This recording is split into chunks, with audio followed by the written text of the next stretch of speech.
This is seriously one of the most dangerous and stupidest things I've read on the internet regarding electronics in a long time.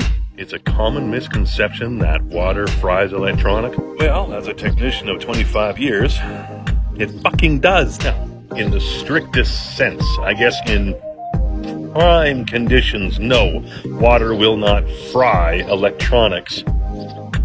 But we don't ever have those conditions. Virtually every device we use these days is powered by an internal battery that's not removable, meaning that even when turned off, there is electricity running in the, and that will be enough to short something out.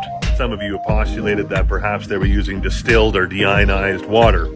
Well, in lab conditions that might work, but in the real world, as soon as that water hits the dust and dirt and such inside that laptop, it becomes impure and therefore conductive.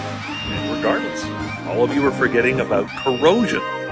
So, if the initial hit of water doesn't short something out, it's sitting there for any measure of time, will start a corrosion process. And that corrosion is enough to eat through the sensitive little metal legs on all those chips, enough to screw up your electronics.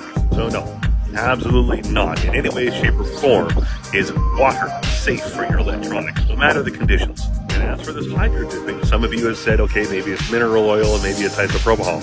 Unfortunately, my research indicates that that material does not work with hydro dipping.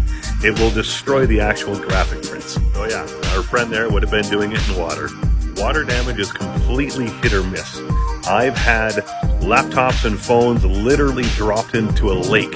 Come out, I clean them, they work great. I've had laptops where just a little bit of liquid is lurped on the keyboard and they're shot to hell. Best practice, if you ever water damage your electronics, immediately turn that phone off or stab that power button on the computer as fast as you can, rip off the power plug. You need to get all power away from it as soon as possible. For the love of God, do not try to turn it back on. Drive yourself to a place like mine and get it booked in so we can tear it apart and clean it up. Just forget about the rice unless you're going to include the raisins in the cinnamon, man.